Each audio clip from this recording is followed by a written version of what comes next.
హలో నమస్తే నేను మీ సురేష్ బాబీ ఇప్పటివరకు నా ఛానల్ సబ్స్క్రైబ్ చేసుకోకపోతే తప్పకుండా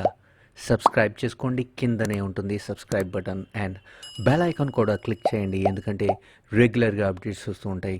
ఈ వీడియోలో మీకు ఏసర్ నిట్రో 5 హింజెస్ రిపేర్ చూపించబోతున్నాను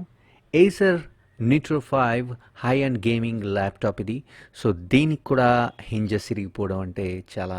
సాడ్ అని చెప్పుకోవచ్చు కస్టమర్ కూడా చాలా డిసప్పాయింట్ అయ్యారు మీరు చూస్తున్నారు కదా వీడియోలో ఎలా విరిగిపోయిందో సో హింజెస్తో పాటు టాప్ ప్యానల్ కూడా రిపేర్ చేయాల్సి ఉంటుంది సో దీని కాన్ఫిగరేషన్ వచ్చేసి Ryzen 5 4GB ATI Radeon graphics 16GB of RAM and 2TB hard disk 256 SSDతో చాలా హై అండ్ ల్యాప్టాప్ అండ్ ఇంత కాస్ట్లీయెస్ట్ ల్యాప్టాప్స్ కొన్నప్పుడు ఇలా విరిగిపోతే కస్టమర్స్ అయితే చాలా చాలా డిసప్పాయింట్ అవుతారు so Acer Nitro 5 first time నేను రిపేర్ చేయడం ఎందుకంటే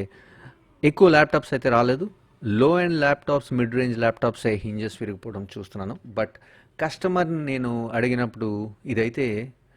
కింద ఎక్కడ పడలేదని చెప్పారు సో దీన్ని మనం వెల్డ్ చేయడానికి ట్రై చేద్దాం ఒకవేళ హింజెస్ అవైలబిలిటీ లేకపోతే మాత్రం ఇదంతా కొంచెం టైం టేకింగ్ ప్రాసెస్ చాలా లెంది వీడియో ఉంటుంది అందుకని ఈ వీడియోని నేను ఫాస్ట్ ఫార్వర్డ్లో పెట్టబోతున్నాను ఈ వీడియో నుంచి మీరు ఎంతో కొంత నేర్చుకుని ఉండొచ్చు అలా మీకు ఈ వీడియో ఉపయోగపడినట్టయితే తప్పకుండా లైక్ చేయడం మాత్రం మర్చిపోకండి ఎందుకంటే మీ ఎంకరేజ్మెంట్ నా ఛానల్కి చాలా అవసరం అండ్ ఇలాంటి మరెన్నో వీడియోస్ నేను అప్లోడ్ చేయబోతున్నాను సో ఫ్రెండ్స్ స్టే ట్యూన్